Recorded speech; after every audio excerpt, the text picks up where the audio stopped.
La festa major ha continuat amb una tarda de diumenge plena d'actes.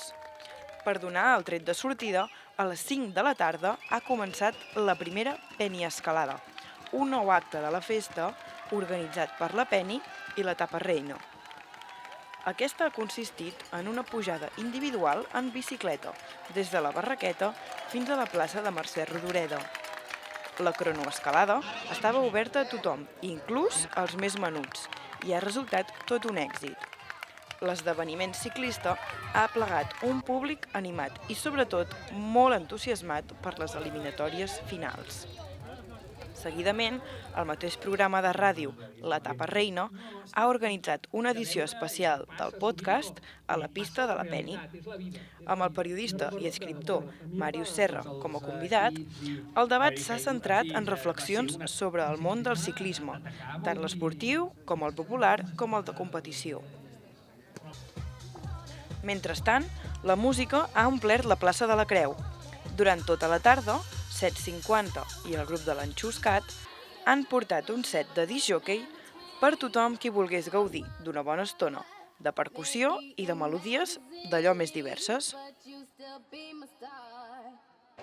I en plena festa major, Molins de Rei ha estrenat també aquest diumenge un nou tram del passeig Pi i Margall. Les obres van finalitzar el passat 28 de juliol i van reformar la part del passeig que va de l'Avinguda València fins al carrer Canal de la Infanta.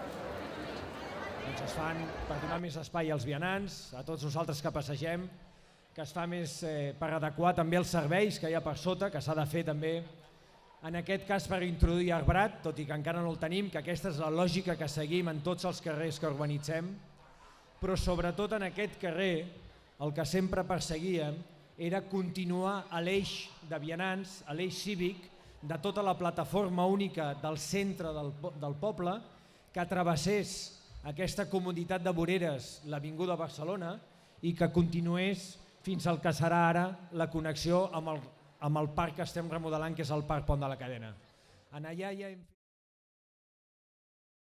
Per acompanyar la inauguració, s'ha servit coca amb xocolata i els més petits han pogut disfrutar d'un seguit de jocs gegants.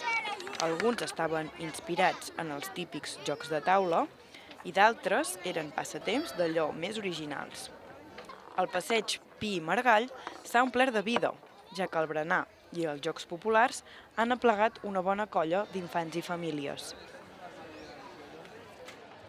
Durant tot el dia, l'Ateneu Molei ha organitzat una jornada per tots els veïns i veïnes, començant per un dinar popular que ha acabat amb una tarda de jocs de cucanya per equips. Els grups, de 5 a 7 participants, han competit entre ells en proves com la d'encertar la ferradura al pal o les bitlles catalanes. La competició ha aplegat un bon nombre de curiosos a la plaça de l'Església, on s'han fet les activitats.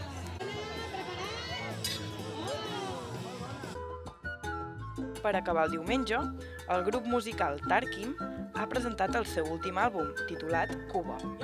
En un concert al Parc de la Sèquia, Tarkim ha jugat amb gèneres com el danzón, el son, el guaguancó o el latin jazz, i les seves cançons convidaven a ballar al centre de la pista, buit per si algú s'animava a moure l'escaleta.